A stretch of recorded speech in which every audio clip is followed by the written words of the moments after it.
السلام علیکم ورحمۃ اللہ وبرکاتہ۔ الحمد للہ نحمده ونستغفره ونؤمن به ونتوکل علیہ ونعوذ باللہ من شرور انفسنا ومن سیئات اعمالنا من يهده الله فلا مضل له ومن يضلله فلا هادي له وأشهد أن لا إله إلا الله وحده لا شريك له وأشهد أن سيدنا وسندنا وحبيبنا ونبينا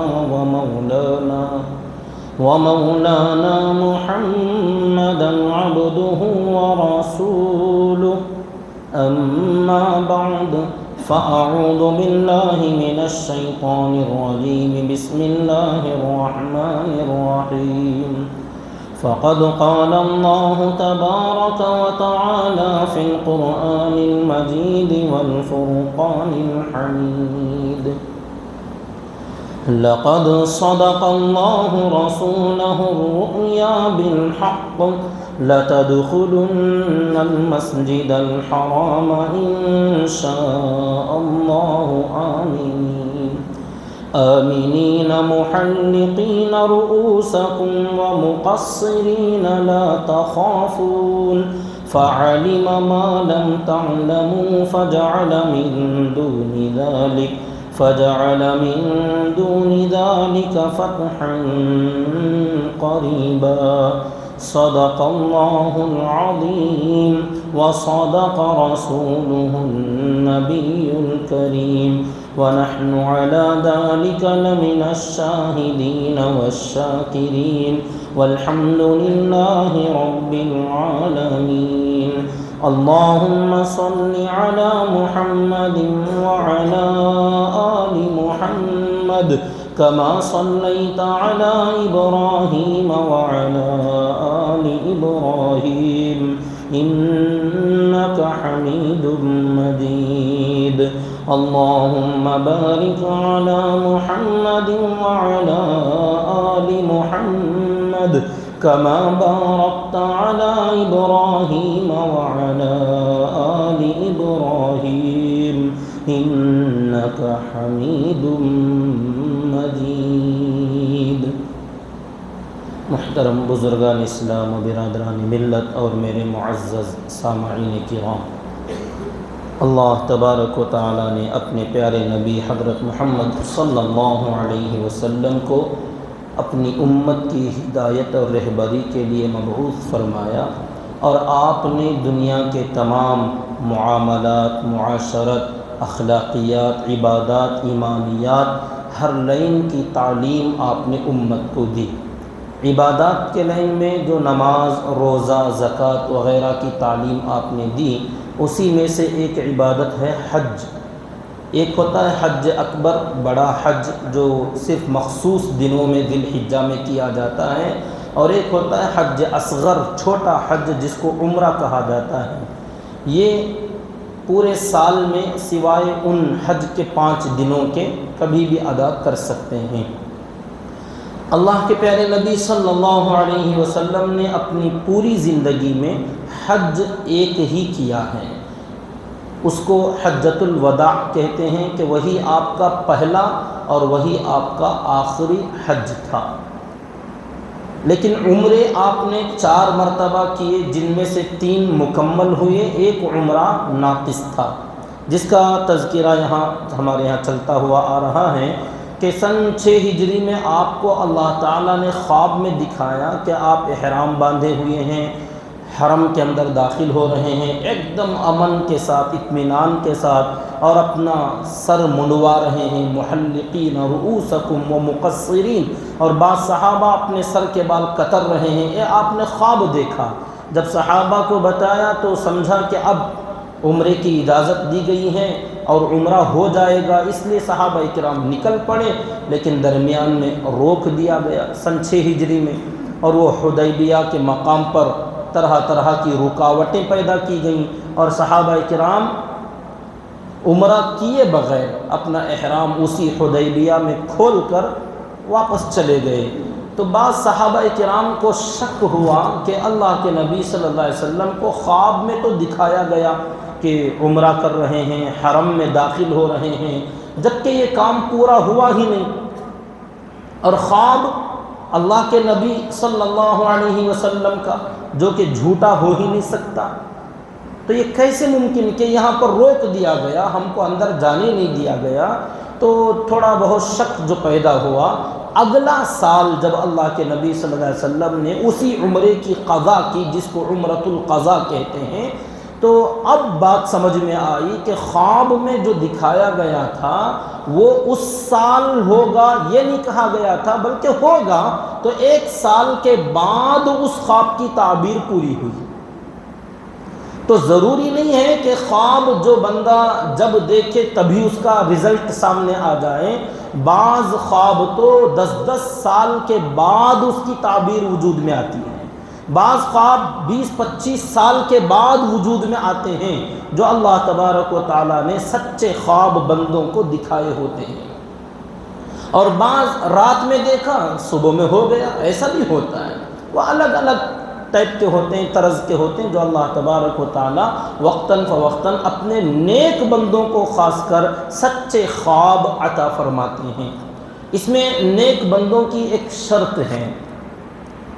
خواب کا سچا ہونا، سچا خواب کا دیکھ لینا یہ ہر بندے کے بس کی بات نہیں، کیونکہ نبوت کا 40واں حصہ خواب ہے، یہ بھی ایک نبوت کا علم ہے، یہ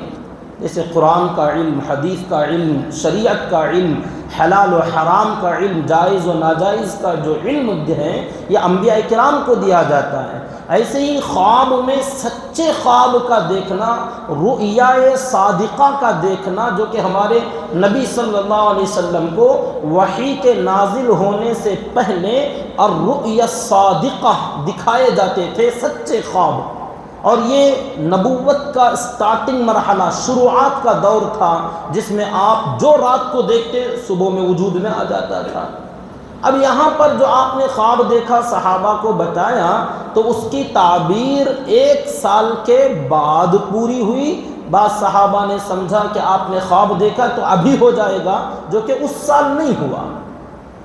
تو وہ سن 6 ہجری کا جو عمرہ تھا وہ ادھورا عمرہ تھا۔ بعض ائمہ نے اس کو بھی پورا عمرہ شمار کیا، تو 4 عمرے آپ کے پورے ہوتے ہیں۔ اگر اس کو ادھورا مانا جائے تو 3 عمرے، جو اگلا سال آپ نے سن 7 ہجری میں کیا وہ ایک، اور دوسرا جب آپ حج کے لیے تشریف لائے تو حج کے ساتھ میں آپ نے عمرہ کیا تو وہ ایک عمرہ، اور جب مکہ مکرمہ فتح ہو گیا تو آپ طائف کی طرف غزوہ حنین کے لیے تشریف لے گئے، وہاں سے واپس آتے ہوئے مقام جعرانہ، جہاں اب مسجد عائشہ بنی ہوئی ہے جس کو جھورانہ کہا جاتا ہے، اس جگہ سے آپ نے احرام باندھ کر تیسرا عمرہ آپ نے اپنا پورا کیا۔ تو بہرحال کل ملا کر 1 حج، 3 عمرے مکمل اور 1 ناقص اور ادھورا عمرہ اللہ کے نبی صلی اللہ علیہ وسلم نے کیا ہے۔ یہ جو عمرہ ہوا جس کے اندر گزشتہ جمعہ میں نے عرض کیا تھا کہ آپ شرط کے مطابق بغیر ہتھیار کے اندر داخل ہوں گے، اسی طریقے سے صرف ایک تلوار تھی جو کہ نیام کے اندر تھی، اس کو لے کر صحابہ کرام آئے اور 3 دن تک خانہ کعبہ کے پاس رکے رہے، حرم کے اندر رہے، اور وہاں پر قربانیاں دی گئیں اور وہاں اللہ کی عبادت کی گئی، جس کو کچھ دشمنان اسلام قریش کے کچھ لوگ برداشت نہیں کر سکے، تو کچھ لوگ خانہ کعبہ کا علاقہ چھوڑ کر 3 دن کے لیے باہر نکل گئے کہ ہم سے دیکھا نہیں جاتا، کچھ لوگ گھروں کے اندر بند ہو گئے، کچھ لوگ پہاڑوں پر چڑھ کر دور دور سے جھانک جھانک کر دیکھ رہے تھے کہ یہ لوگ کیسے ہیں، کیسے عبادت کرتے ہیں، کیا طور طریقہ ہیں، اور کچھ لوگوں نے تو اپنے چہروں پر کپڑے ڈال لیے کہ یہ منظر دیکھا نہیں جائے گا ہم سے۔ تو بہرحال 3 دن جب گزرے تو قریش نے زبردستی کیا کہ آپ یہاں سے نکل جائیں، تو اللہ کے نبی صلی اللہ علیہ وسلم 3 دن کے بعد جیسا کہ ان لوگوں سے کہا کہ مجھے اور کچھ دن رکنے کی اجازت دے دو، کیونکہ یہاں ہمارا نکاح بھی ہوا ہے، حضرت میمونہ رضی اللہ تعالی عنہا سے آپ کا نکاح ہوا تھا، اور یہ آپ کے نکاحوں میں سب سے آخری نکاح ہے، اس کے بعد آپ نے کوئی نکاح نہیں فرمایا۔ تو آپ نے کہا کہ ہمیں اجازت دیجئے کہ نکاح ہوا ہے، ولیمہ ہوگا یہاں پر، تو ولیمے کی دعوت میں تم لوگ بھی شامل ہو جانا، مگر انہوں نے سختی سے منع کیا کہ ہمیں دعوت کی ضرورت نہیں، آپ کا یہاں رہنا ہمیں پسند نہیں ہے، آپ یہاں سے فوراً نکل جائیں۔ تو 3 دن کے بعد آپ صلی اللہ علیہ وسلم حضرات صحابہ کو نکلنے کا حکم دیے، اور وہاں سے نکل کر مکہ مکرمہ سے 10 میل قریب باہر مسجد عائشہ جہاں آج بنی ہوئی ہے، اس سے تھوڑے سے فاصلے پر ایک جگہ ہے مقام صریف، اس جگہ پر آپ جانے کا حکم دیے۔ جب آپ صحابہ کرام کے ساتھ مکہ مکرمہ سے باہر تشریف لے جا رہے تھے، مکے کی گلیوں میں ایک آواز ایک ننھی سی بچی کی گونجنے لگی، یا عم، اے میرے چچا، اے میرے چچا، پکارتی ہوئی دوڑی ایک بچی آ رہی تھی۔ جیسے حضرات صحابہ کرام کی کانوں میں آواز پڑی، حضرت علی رضی اللہ تعالی عنہ نے جھپٹ کر اس بچی کو اٹھا لیا اور اپنے گود میں لے لیا اور ساتھ میں لے چلنے لگے، اور جس نے بھی اس بچی کو دیکھا آنکھوں سے آنسو نکل گئے، کیونکہ اس بچی کو دیکھتے ہی اس کا ایک پس منظر تھا، ایک بیک گراؤنڈ تھا، کیونکہ ان کے والد کہ یہ بچی کن کی تھی، جیسے جنہوں نے پہچانا دیکھتے ہی وہ منظر یاد آیا کہ غزوہ احد کے اندر اس بچی کے والد کو بڑی بے دردی سے مارا گیا تھا، جن کے ٹکڑے کیے گئے تھے، جن کے ناک کان اعضاء کاٹے گئے، جن کا مثلا کیا گیا۔ اللہ کے نبی صلی اللہ علیہ وسلم کے چچا سید الشہداء حضرت حمزہ رضی اللہ تعالی عنہ کی بیٹی تھی، جن کا واقعہ جب بھی اللہ کے نبی صلی اللہ علیہ وسلم کو یاد آتا آپ رو دیتے تھے، آنکھوں سے آنسو نکل جاتے تھے، کیونکہ جس بے دردی کے ساتھ آپ کی نعش مبارک کے ساتھ برتاؤ کیا گیا تھا وہ بیان کرنے کے لائق نہیں، اتنا بڑا ہی قریح المنظر تھا۔ جب وہ بچی اللہ کے نبی صلی اللہ علیہ وسلم جو کہ حضرت حمزہ رضی اللہ تعالی عنہ کے بھتیجے ہیں اللہ کے نبی صلی اللہ علیہ وسلم، رشتے میں وہ چچا ہیں اور چچا کی لڑکی، اب یہ اللہ کے نبی صلی اللہ علیہ وسلم کو چچا پکار رہی ہیں، حالانکہ وہ چچا نہیں ہوتے، چچا کے بیٹے ہیں یہ۔ اب یہ رشتے میں جو آج کل ہمارے یہاں بہن بھائی کہا جاتا ہے، اللہ کے نبی صلی اللہ علیہ وسلم اپنے چچا کے دودھ شریک بھائی بھی تھے، حضرت حمزہ رضی اللہ تعالی عنہ کے ساتھ آپ کے 2 رشتے تھے، ایک تو چچا اور بھتیجے کا رشتہ تھا، دوسرا ایک ہی عورت سے، جس عورت سے حضرت حمزہ رضی اللہ تعالی عنہ نے بچپن میں دودھ پیا تھا، اسی عورت کا دودھ اللہ کے نبی صلی اللہ علیہ وسلم نے اپنے بچپن میں پیا، تو دودھ شریک بھائی بھی ہوئے۔ تو اس لحاظ سے اللہ کے نبی صلی اللہ علیہ وسلم چچا ہیں۔ تو یہ بچی پکارتی ہوئی آنے لگی، اس بچی کا نام روایتوں میں 2 نام ملتے ہیں، ایک تھا عمارہ اور ایک تھا امامہ، زیادہ تر عمارہ صحیح لگتا ہے، بہرحال عمارہ ہو یا امامہ۔ یہ بچی جب آئی تو حضرت علی رضی اللہ تعالی عنہ نے اٹھا لیا، اللہ کے نبی صلی اللہ علیہ وسلم کے دربار میں لے آئے، لیکن لانے سے پہلے ایک جھگڑا ہو گیا، جھگڑا تھا حضرات صحابہ کے درمیان، اور جیسے آج کل رشتہ داروں میں، بھائیوں میں، قبیلے والوں میں پراپرٹیز کے لیے، جائیدادوں کے لیے، وراثت کے لیے جیسے جھگڑے ہوتے ہیں، یہاں کا جھگڑا بڑا عجیب تھا۔ حضرت علی رضی اللہ تعالیٰ عنہ جب اس بچی کو لے کر چلنے لگے تو حضرت علی کے بڑے بھائی حضرت جعفر بن ابی طالب رضی اللہ تعالیٰ عنہ، انہوں نے اس بچی کو دیکھ لیا تو جھپٹ کر اس بچی کو لے لیا، اٹھا لیا گود میں اور اس کو پیار کرنے لگے۔ اور حضرت علی سے کہا یہ بچی مجھے دے دو۔ اتنے میں حضرت زید بن حارثہ رضی اللہ تعالی عنہ، جو کہ اللہ کے نبی صلی اللہ علیہ وسلم کے غلام تھے، جن کو آپ نے آزاد کر دیا تھا، بعد میں ان کو اپنا بیٹا بنا لیا تھا، متبنہ جسے کہتے ہیں منہ بولا بیٹا۔ تو حضرت زید بن حارثہ جو اس خاندان سے ان کا کوئی تعلق نہیں ہے، خاندان قریش سے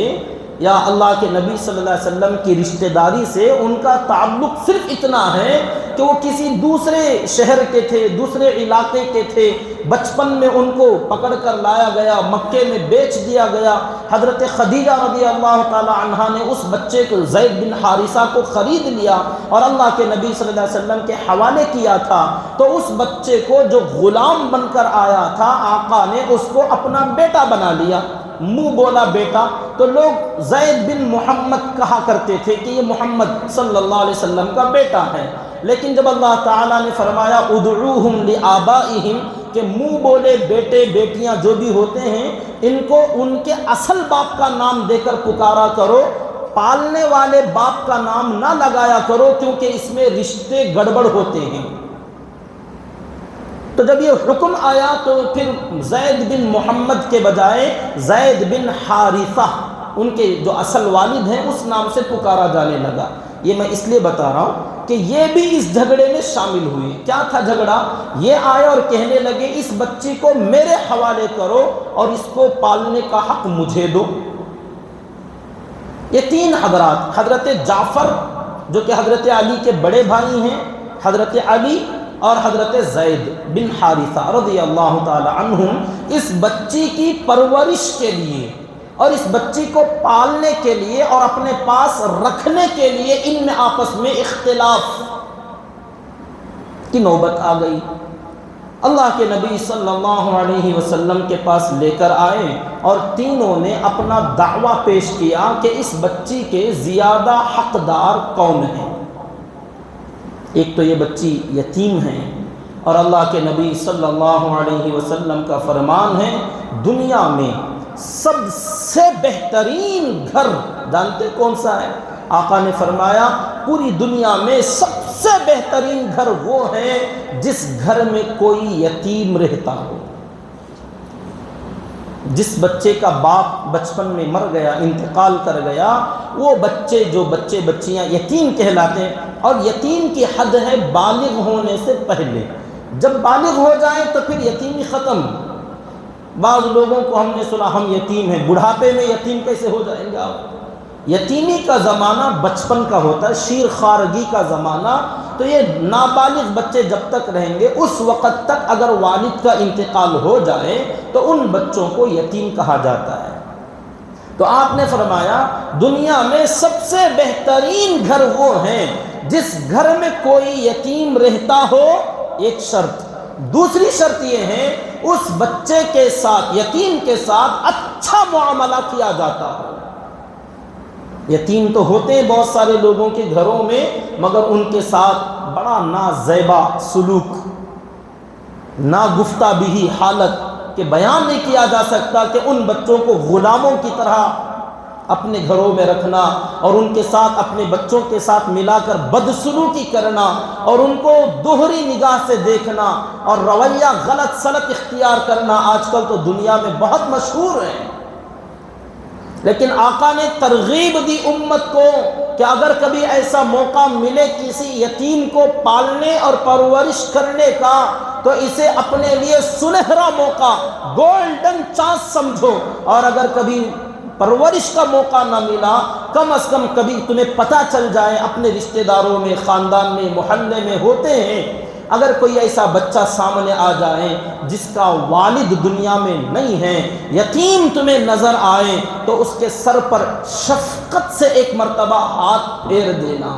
محبت سے اس بچے کے سر پر ہاتھ پھیر دینا۔ آقا نے فرمایا جتنے بال تمہارے ہاتھ کے نیچے آئیں گے اتنی نیکیاں تمہیں ملیں گی، صرف ہاتھ پھیرنے پر۔ تو اندازہ لگاؤ صحیح خدمت کی جائے تو کیا بدلہ ملے گا۔ اللہ کے نبی صلی اللہ علیہ وسلم خود یتیم ہیں، یتیمی کی زندگی آپ نے گزاری ہے، جانتے ہیں یتیموں کا درد کیا ہوتا ہے۔ جن بچوں کا سر کا سایہ چھت چھن جاتا ہے، بچپن میں جن بچوں کو کندھوں پر کھلانے والا باپ ہوتا ہے، اگر یہ بچھڑ جائیں تو ان بچوں کے دل پر کیا بیتتی ہے، کیا گزرتی ہے، وہ یتیم محسوس کرے گا، دوسرا اسے فیل نہیں کر سکتا، محسوس نہیں کر سکتا۔ تو اس لیے آپ نے فرمایا دنیا میں سب سے بہترین گھر وہ ہے جس گھر میں کوئی یتیم رہتا ہو اور اس یتیم کے ساتھ حسن سلوک، اچھا برتاؤ کیا جاتا ہو، اپنے بچوں کی طرح اس کے ساتھ معاملہ، یا اگر ہو سکے تو اپنے بچوں سے بھی اچھا معاملہ اس کے ساتھ کیا جاتا ہو۔ اور اس کے بالمقابل، اس کے اپوزٹ کہ بدترین گھر کون سا ہے؟ آپ نے فرمایا دنیا میں سب سے برا اور بدترین گھر وہ ہے جس میں کوئی یتیم رہتا ہو۔ ایک شرط، دوسری شرط یہ اس یتیم کے ساتھ برا رویہ کیا جاتا ہو، بدسلوکی کی جاتی ہو۔ تو جس گھر میں یتیم ہے اور برا سلوک اس کے ساتھ ہو رہا ہے تو دنیا کا سب سے بدترین گھر، اور اس کے بالمقابل جس گھر میں یتیم ہے اور اچھا سلوک کیا جا رہا ہے تو آپ نے فرمایا سب سے بہترین گھر۔ تو حسن معاشرت کی آپ نے ترغیب دی۔ تو جب یہ آپ کی تعلیم ہے تو حضرات صحابہ کرام رضی اللہ تعالی عنہم اس کا انتظار فرماتے تھے۔ آپ کی تعلیم کا اثر تھا کہ مہمان گھر میں آئے تو مہمان نوازی پر کیا ملتا ہے، اسی لیے مہمانوں کا انتظار کیا جاتا تھا۔ کوئی بھی مہمان مل جاتا، آپ فرماتے کوئی ہے جو میزبانی کرے، گھر میں کچھ ہو یا نہ ہو، صحابہ مہمان کو اپنے گھر لے جانے کے لیے تیار ہو جاتے، کیونکہ مہمان نوازی کا جو بدلہ ہے، آقا نے فرمایا کوئی مہمان، کوئی گیسٹ، کوئی بھی دوست احباب تمہارے یہاں آ جائیں تو اسے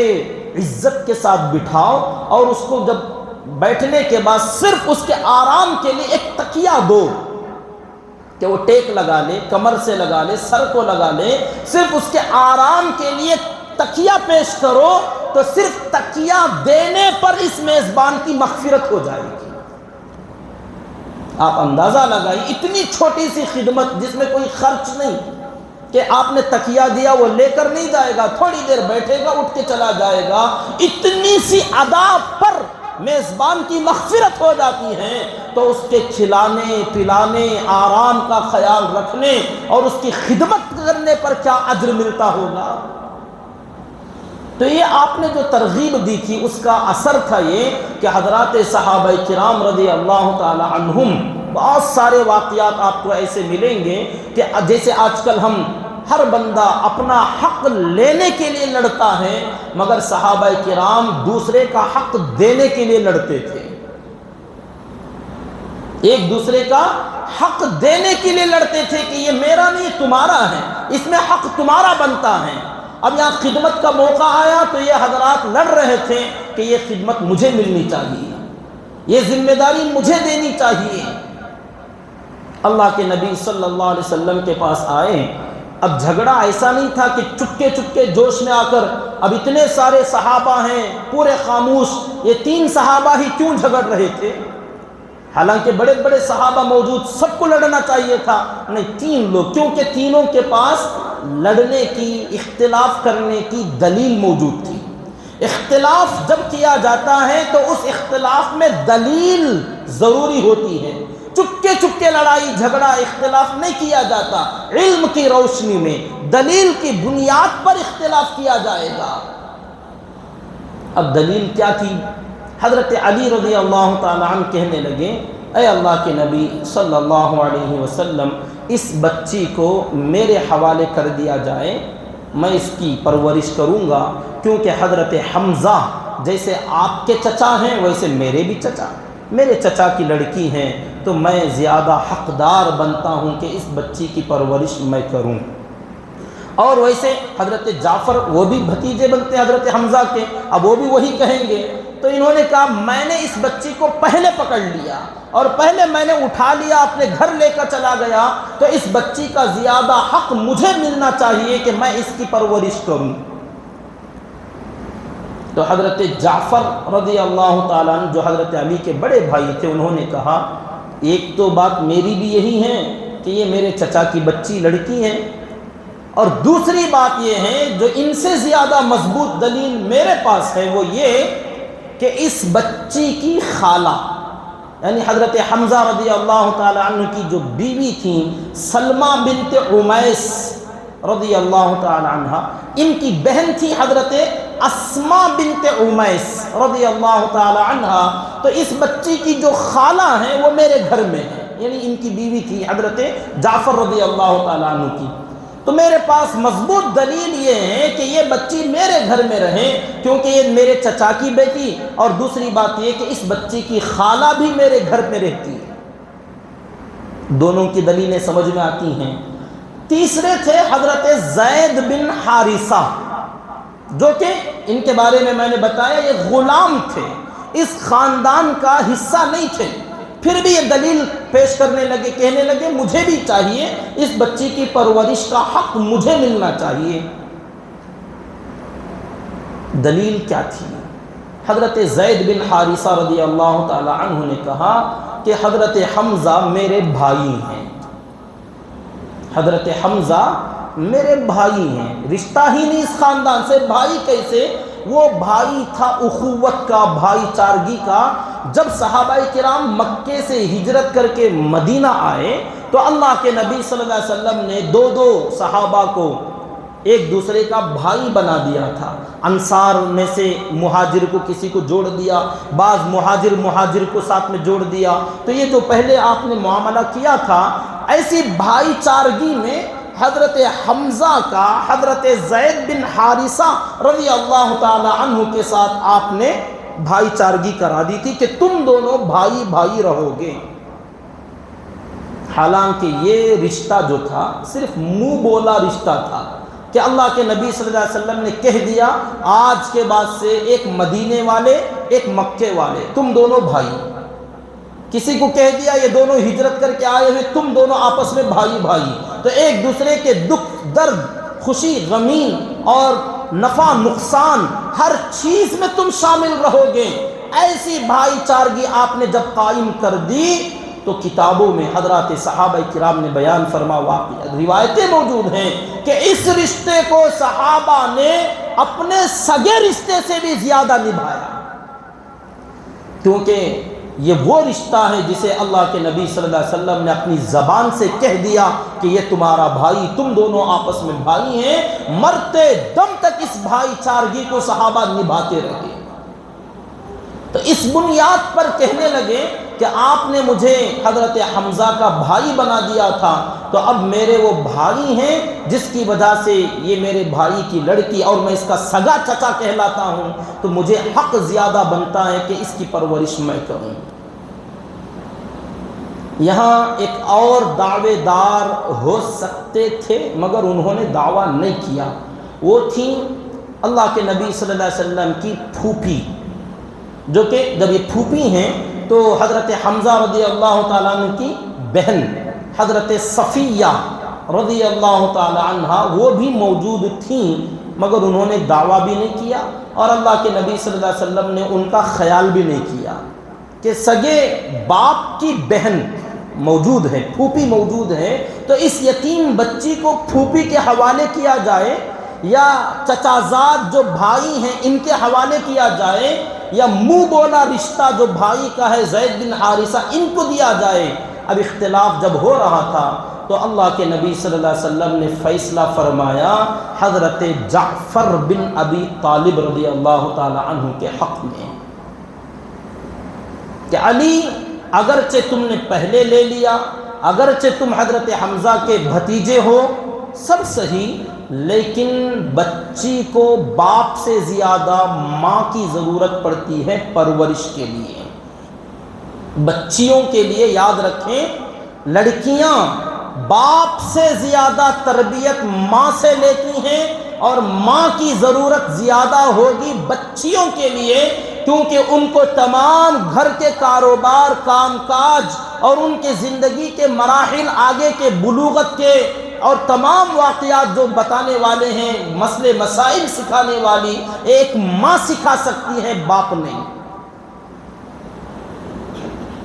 تو اس لیے بچیوں کے لیے ماں کی سب سے زیادہ ضرورت ہوتی ہے۔ آپ نے فرمایا خالہ ماں کے برابر ہوتی ہے، خالہ ماں کے برابر ہوتی ہے۔ جب تو اللہ کے نبی صلی اللہ علیہ وسلم نے اس بچی کو خالہ کے حوالے کر دیا، حضرت اسماء بنت عمیس رضی اللہ تعالی عنہ کے، کہ جعفر بن ابی طالب تم اس بچی کی پرورش کرو، یہ تمہارے گھر میں رہے گی۔ اب جب اختلاف کے اندر فیصلہ کسی ایک کے حوالے ہو جاتا ہے، طرف میں ہو جاتا ہے، اب باقی جو افراد رہیں گے یقیناً ان کے دل کو تکلیف پہنچتی ہے کہ ہم مقدمہ ہار گئے، کیس ہار گئے۔ یہیں سے ایک دلیل ملتی ہے کہ جب کبھی کسی تشجیعی پروگرام مقابلے کے اندر جہاں کچھ اسٹوڈنٹس یا کچھ افراد شامل ہوں اور مقابلہ آرائی ہونے لگے، تو اس کے اندر جب لوگ شامل ہوں تو ایک فریق جیتتا ہے، ایک پارٹی، ایک جماعت، ایک ٹیم یا ایک فرد، ایک طالب علم کامیاب ہو جاتا ہے، باقی سب لوگ ہار جاتے ہیں یا ایک کے پیچھے ایک آتے ہیں۔ تو یہ جو جنہوں نے اس پروگرام کے اندر، مقابلے کے اندر پارٹیسپیٹ کیا، حصہ لیا، ان لوگوں کو جو تکلیف پہنچی ہارنے کی، اس تکلیف کا مداوع کرنا چاہیے، اس کا کچھ علاج کرنا چاہیے، جیسے اللہ کے نبی صلی اللہ علیہ وسلم نے اس موقع پر کیا۔ جب فیصلہ حضرت جعفر بن ابی طالب کے حوالے ہوا تو روایتوں میں آتا، کتاب میں لکھا ہوا ہے کہ حضرت جعفر رضی اللہ تعالیٰ عنہ خوشی میں اچھل پڑے، اٹھ کے کھڑے ہو گئے اور اللہ کے نبی صلی اللہ علیہ وسلم کے چاروں طرف گول ایک پاؤں سے اچھل اچھل کر کودنے لگے کہ فیصلہ میری طرف ہوا، اور بڑی خوشی کی بات، اس خوشی میں ناچنے لگے، ایک پیر پر کھڑے ہو کر کودنے لگے۔ تو اللہ کے نبی صلی اللہ علیہ وسلم نے پوچھا جعفر یہ کیا کر رہے ہو؟ تو انہوں نے کہا میں بہت سالوں تک حبشہ میں رہا، حبشہ کا بادشاہ نجاشی جب بھی کسی بندے سے خوش ہوتا تو وہ اپنی کرسی سے اتر جاتا اور اسی طریقے سے ایک ٹانگ پر اچھل اچھل کر خوشی مناتا، تو اس کی دیکھا دیکھی میں نے بھی کیا۔ تو میرے حال یہ خوش بہت تھے کہ اتنی بڑی خوشی کہ انہوں نے ناچنا شروع کر دیا۔ اب یقیناً حضرت علی اور زید بن حارثہ رضی اللہ تعالی عنہما کو تو بڑی تکلیف ہوئی کہ پرورش کا حق ہمیں نہیں ملا، ہماری دلیل اتنی مضبوط نہیں ہوئی۔ تو اللہ کے نبی صلی اللہ علیہ وسلم نے بڑے پیارے انداز میں ایک دو جملے فرمائے۔ حضرت علی سے کہا علی غم نہ کرو، یہ بچی کی پرورش تمہارے حوالے نہ ہوئی تو کیا ہوا، علی تم مجھ سے ہو، میں تم سے ہوں، میرا اور تمہارا اتنا قریب کا رشتہ۔ ان کی دل جوئی کے لیے آپ نے فرمایا علی منی وانا من علی، کہ علی مجھ سے ہو اور میں تم سے ہوں۔ اب یہ اتنی بڑی خوشخبری تھی، یہ اتنا بڑا اعلان تھا، یہ اتنا بڑا جملہ تھا۔ بعض مرتبہ آپ نے یہ جملہ بھی فرمایا من کنت مولاہ فعلی مولا، کہ جس کا میں مولا ہوں علی بھی اس کا مولا ہے۔ تو علی مولا جو جملہ آپ سنتے ہیں یہ وہی حدیث سے ہے کہ علی مولا کا مطلب یہ کہ جس کا بڑا میں ہوں اس کے لیے علی بھی بڑا ہی ہے رضی اللہ تعالی عنہ۔ یہ ایسے موقعوں پر جو دل کو تکلیف ہوتی تھی، اس تکلیف کو دور کرنے کے لیے اللہ کے نبی صلی اللہ علیہ وسلم بعض مرتبہ بعض صحابہ کو ایسے جملے عطا فرما دیتے تھے تاکہ اس غم کا کچھ علاج ہو جائے۔ اب حضرت علی رضی اللہ تعالیٰ عنہ اس جملے کی خوشی میں اتنا کھو گئے کہ اب وہ جو فیصلہ ہوا تھا اس کا غم بھول گئے۔ اب رہے حضرت زید بن حارثہ جو کہ غلام تھے، غلامی سے آزادی ملی تھی، آقا نے اپنا بیٹا کہہ کر نام جوڑ دیا تھا، مگر اللہ تعالیٰ نے نام ہٹانے کا حکم دیا کہ زید بن محمد نہ کہو، زید بن حارثہ کہا جائے، اب ہم تو غلام ہی ہیں۔ تو اللہ کے نبی صلی اللہ علیہ وسلم نے فرمایا زید غم نہ کرو، تم میرے بھائی ہو۔ ان کو اپنا بھائی کہا، پھر فرمایا تم تو میرے غلام ہو۔ اب اللہ کے نبی صلی اللہ علیہ وسلم کا غلام بن جانا بھی یہ کسی بادشاہت سے کم نہیں ہے۔ یہ دنیا کی غلامی ہے جو حقارت والی ہوتی ہے، آقا کی غلامی، کسی کو آقا خود کہہ دے کہ یہ میرا غلام ہے، تو اس بندے کی نجات کے لیے اور اس کے سر کے تاج کے لیے اس سے بڑا جوہر اور کیا ہو سکتا ہے کہ آقا خود فرما دے کہ یہ میرا غلام ہے۔ تو آپ نے ان کی دل جوئی کے لیے بھی یہ دو باتیں فرمائیں کہ زید تم میرے بھائی ہو، تم میرے غلام ہو، اللہ کے غلام ہو، تو ان کو بھی خوشی مل گئی۔ تو اس سے یہ دلیل ملتی ہے کہ جب کبھی کسی معاملے میں اس طریقے سے اختلاف ہونے لگے تو لوگوں کی دل جوئی کرنا چاہیے، ایسا نہیں کہ ایک کی طرف فیصلہ کر دیا باقی کا دل توڑ دیا۔ ان کی بھی دلوں کی تسلی اور تسکین کے لیے بعض مرتبہ اس طریقے سے جملے کہنا، اور یہیں سے ہم وہ کام بھی کرتے ہیں جب مدرسوں میں مکتبوں کے اندر بچے ایگزام دیتے ہیں، امتحان میں سب شامل ہوتے ہیں، اب یہاں فرسٹ سیکنڈ پرائز دیے جاتے ہیں، تو باقی کے جو بچے ہوتے ہیں ان کی دل آزاری نہ ہو، تشجیعی انعام ہم کہتے ہیں کہ سب پارٹیسپیٹ انہوں نے کیا ہے، شامل ہوئے تھے، تو سب کو جو تھوڑی بہت تکلیف جو ہوئی ہے اس کو دور کرنے کے لیے ہر بچے کو کچھ کچھ دے دیا جائے تاکہ ان کو زیادہ غم نہ ہو۔ بہرحال یہ ایک واقعہ یہاں پر پیش آیا تھا حضرت جعفر بن ابی طالب رضی اللہ تعالی عنہ کے حوالے۔ وہ عمارہ جو حضرت حمزہ رضی اللہ تعالی عنہ کی یتیم بچی تھی، پرورش کا حق ان کو دیا گیا۔ اب آپ صلی اللہ علیہ وسلم مکہ مکرمہ سے باہر مقام صریف میں آ کر پڑاؤ ڈالے، ایک درخت کے نیچے جو مسجد عائشہ سے تھوڑے سے فاصلے پر وہ جگہ ہے، وہاں آپ نے قیام فرمایا۔ مکہ مکرمہ میں حضرت ابو رافع رضی اللہ تعالی عنہ کو ذمہ داری دی کہ شام میں حضرت ام المؤمنین میمونہ بنت حارث رضی اللہ تعالی عنہ کو جو کہ نکاح ہوا تھا، ان کو وہاں لے کر آ جائیں۔ ان کا نام برہ یا برہ تھا، اللہ کے نبی صلی اللہ علیہ وسلم نے ان کا نام بدل کر میمونہ رکھا۔ ام المؤمنین حضرت میمونہ رضی اللہ تعالی عنہ، یہ اللہ کے نبی صلی اللہ علیہ وسلم کا آخری نکاح تھا جو آپ نے سن 7 ہجری میں عمرہ قضاء کے موقع پر مکہ مکرمہ میں کیا تھا۔ شام کے وقت جب حضرت ابو رافع رضی اللہ تعالی عنہ ام المؤمنین حضرت میمونہ بنت حارث رضی اللہ تعالی عنہ کو اونٹنی پر سوار کر کے لے کر آنے لگے تو قریش کے اوباش لڑکوں نے چھیڑنا شروع کیا، طرح طرح سے آوازیں کسنے لگے، گالی گلوچ کرنے لگے، برا بھلا کہنے لگے۔ تو حضرت ابو رافع رضی اللہ تعالیٰ عنہ بہت دیر تک ان لوگوں کو ڈانٹ ڈپٹ کرتے رہے، مقابلہ کرتے رہے، لیکن جب دیکھا کہ بات بہت بڑھتی چلی جا رہی ہیں تو انہوں نے کہا زیادہ حرکتیں نہ کیا کرو، زیادہ دور نہیں، ابھی جاؤں گا اور ہم لوگ باقاعدہ ہتھیاروں کے ساتھ آئے ہوئے ہیں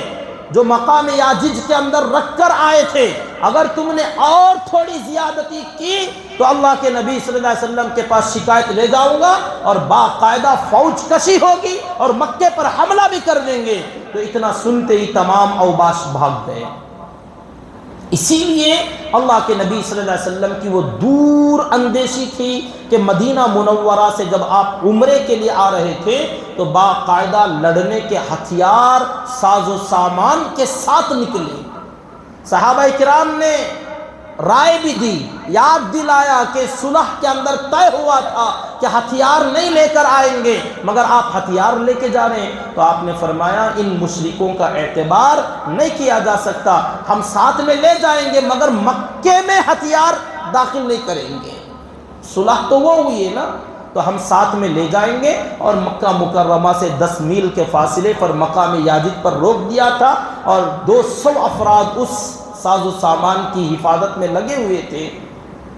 تو آپ کی یہ دور اندیشی اسی لیے تھی کہ ہو نہ ہو کوئی ایسی گڑبڑی ہو جائے تو وقت ضرورت اس کو کام میں لایا جائے۔ حضرت میمونہ رضی اللہ تعالی عنہا مقام صرف میں تشریف لائیں، وہیں پر شب زفاف منائی گئی۔ اگلا دن ولیمہ ہوا، اسی جگہ پر ولیمے کی دعوت ہوئی۔ یہ جو جگہ ہے مقام صرف، یہاں میں آپ کو ایک بات بتانا چاہتا ہوں جو آج کل ہم مسلمانوں کے اندر، خاص کر غیروں میں اگر کوئی ایسی بات ہو تو اس سے فرق نہیں پڑتا، اپنوں کے اندر جو اس طریقے کی غلط باتیں ہوتی ہیں کہ کسی جگہ کو، کسی گھر کو، کسی وقت کو منحوس سمجھنا، برا سمجھنا، غلط سمجھنا، جو کہ آج کل بہت زیادہ لوگوں کے اندر یہ وبا کی طرح بیماری عام ہے۔ کوئی کسی گھر کے اندر شفٹ ہوتا ہے، وہاں منتقل ہوتے ہیں، حالات اچھے بنے، کاروبار چلنے لگا، بیماریاں نہیں آئیں اور خوشحال زندگی گزر رہی ہیں، تو آدمی سمجھتا ہے اس گھر کو آئے تو ہمارا لک بدل گیا۔ یہ گڈ لک بیڈ لک کا جو تصور ہے کہ ہمارا یہ لک ہے، یہ ہماری یا تقدیر ہے، قسمت ہے کہ اس کی وجہ سے ہوا ہے، اور اگر اللہ نہ کرے کسی بندے کے مقدر میں تھا بیمار ہونا یا کاروبار کا نقصان میں چلا جانا یا کسی کا مر جانا، اتفاق سے اب یہ بندہ گھر شفٹ کیا، ایک جگہ سے دوسری جگہ گیا، ایک محلے سے دوسرے محلے میں گیا، اور وہاں جاتے کسی کا انتقال ہو جاتا ہے، تو آدمی کا فوراً ذہن جاتا ہے کہ یہ جگہ، یہ گھر، یہ ماحول، یہ علاقہ ہمیں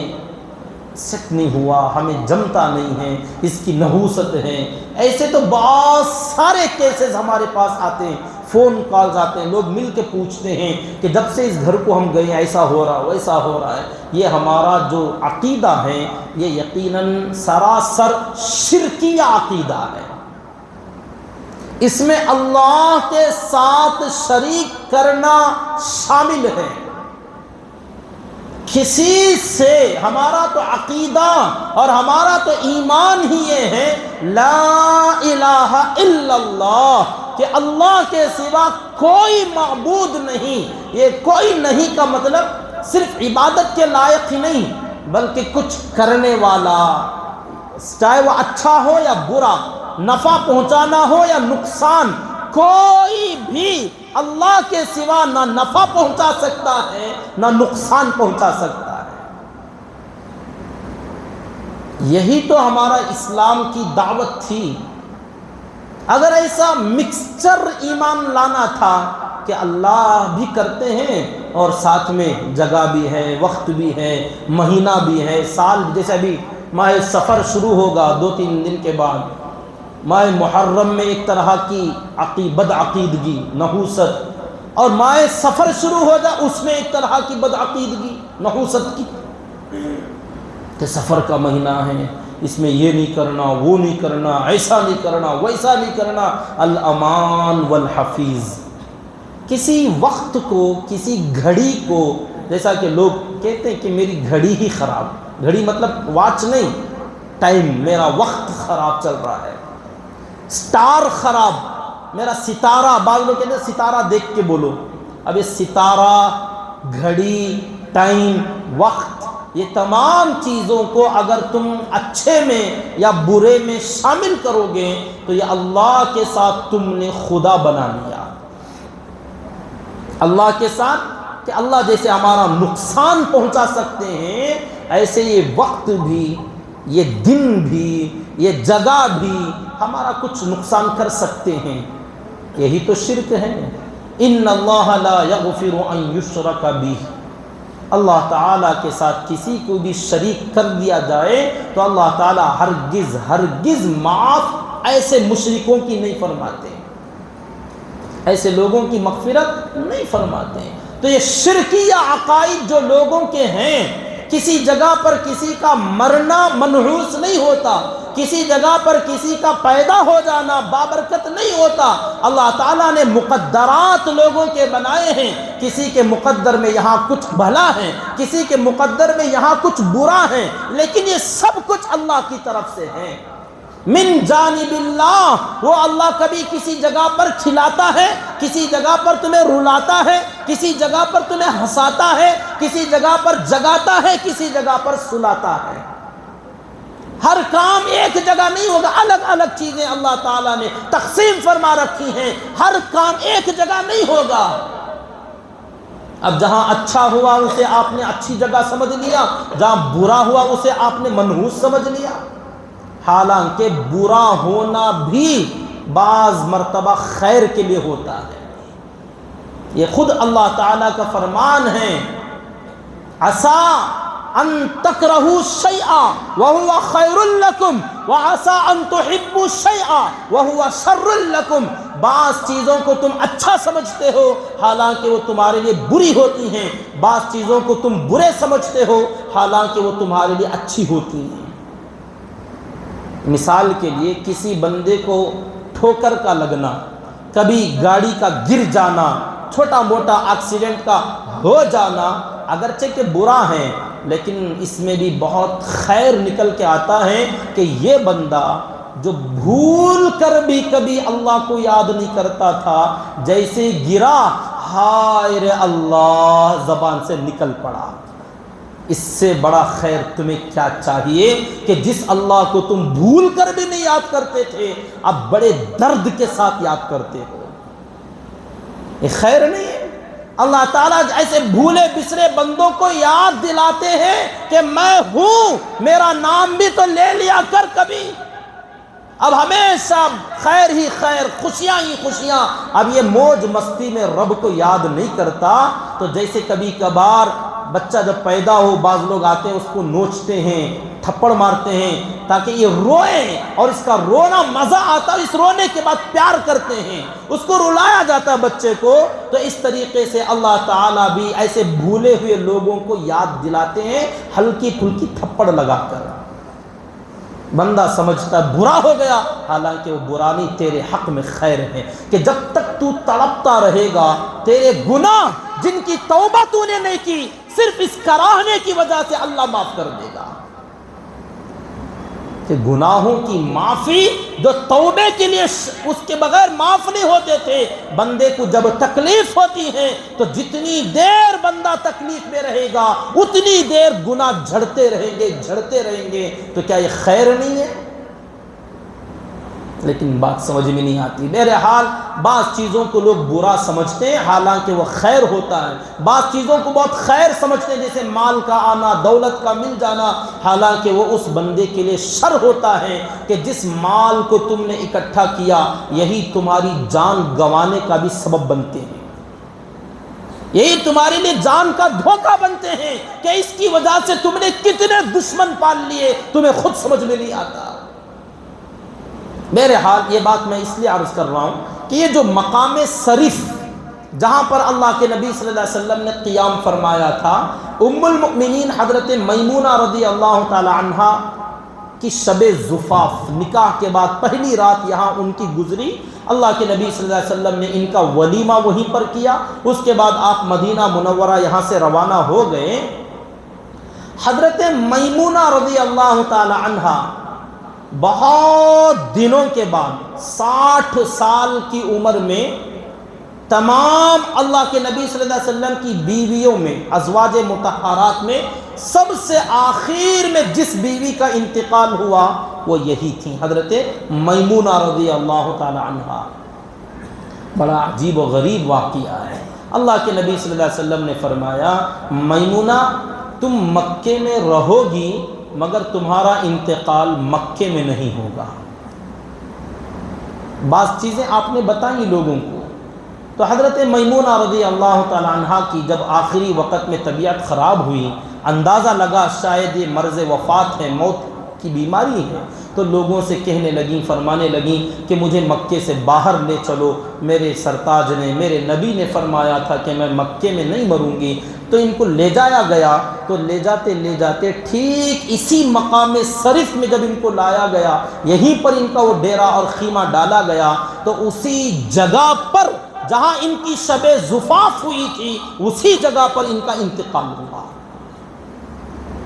تو نکاح کے بعد شب زفاف اور ولیمہ جس مقام میں جس جگہ پر ہوا تھا اسی جگہ پر ان کا انتقال ہوا اور اسی جگہ پر ان کی قبر مبارک بھی بنی۔ تو اب مجھے یہ بتانا ہے کہ وہ جگہ کیا خیر کی تھی یا شر کی تھی؟ اگر شروع میں دیکھا جائے کہ یہاں ولیمہ ہو رہا ہے، یہاں خوشیاں منائی جا رہی ہیں، اللہ کے نبی صلی اللہ علیہ وسلم سے پہلی مرتبہ ملاقات ہو رہی ہیں، تو اس سے بڑا مبارک وقت اور مبارک دن ان کے حق میں کون سا ہو سکتا ہے کہ اس سے مبارک جگہ، بابرکت جگہ جہاں اپنے نبی سے ملاقات ہو جائے، اس سے بہترین جگہ تو دنیا میں کوئی نہیں ہو سکتی، مگر اسی جگہ پر ان کا انتقال بھی ہو رہا ہے۔ تو معلوم ہوا مرنا کوئی منحوس نہیں ہوتا، کسی آدمی کا کسی جگہ پر انتقال کر جانا یہ نحوست کی چیز نہیں ہوتی، اللہ تعالیٰ نے مقدر میں لکھ دیا ہے، تو جس کی موت جہاں پر ہے وہاں ہو جاتی ہے۔ اس کی وجہ سے کسی گھر کو برا سمجھنا، کسی جگہ کو برا سمجھنا، کسی وقت کو برا سمجھنا، یہ ہمارے ایمان کے لیے بہت بڑا خطرہ ہے۔ اس لیے برائے مہربانی آپ حضرات سے گزارش، اپنے گھروں کے اندر یہ ماحول بنائیں۔ ماہ سفر جب شروع ہوگا اس کی وجہ سے طرح طرح کے مسائل گھروں کے اندر آتے ہیں، بالخصوص بیچارے نئے نویلے دلہا دلہن جو ہوتے ہیں ان کا تو جینا حرام کر دیتے ہیں کہ تم کو ساتھ میں نہیں رہنا، کیا طلاق لے لیں یہ بیچارے کہ ان کو گھر بھیج دو، پتہ نہیں کیا کر دو، ساس بھی بہو ایک ساتھ ایک دہلیز میں نہیں پھرنا۔ وہ ایک کام کرو، الگ کر دو ان کو، دو گھر بنا دو، ان کو جدا کر دو، چھوڑتے بھی نہیں، ملنے دیتے بھی نہیں، بڑا جہنم بنا دیا جاتا ہے۔ اس طریقے سے یہ بدعقیدگی اور یہ طرح طرح کے خرافات اور یہ نحوست کا تصور ہماری شریعت میں نہیں ہے، اور جو لوگ اس بیماری میں مبتلا ہیں وہ اپنے ایمان کی تجدید کریں، کلمہ پڑھیں، اللہ پر ایمان لائیں کہ ہمارا کلمہ ہی یہ ہے لا الہ الا اللہ، کہ ایک اللہ کے سوا کوئی کچھ نہیں کر سکتا، مطلب نہ کچھ اچھا کر سکتا ہے نہ کچھ برا کر سکتا ہے، اور جو ہوگا وہ صرف اللہ کی طرف سے ہوگا، اس کے علاوہ نہ وقت، نہ دن، نہ مہینہ، نہ سال، نہ کوئی جگہ، نہ کوئی گھر ہمارے لیے۔ تو یہ سب چیزیں اللہ کی مخلوق ہیں، مؤثر حقیقی نہیں ہیں۔ اللہ تعالیٰ سے دعا کریں کہ اللہ رب العزت ہم تمام کو کہی سنی باتوں پر عمل کی توفیق عطا فرما دیں، آمین۔ وآخر دعوانا ان الحمد للہ رب العالمین۔ جاتے ہوئے مسجد کے اخراجات کے لیے دل کھول کر تعاون کرتے ہوئے جائیں، جو حضرات سنت نہیں پڑھیں وہ سنت پڑھ لیجیے۔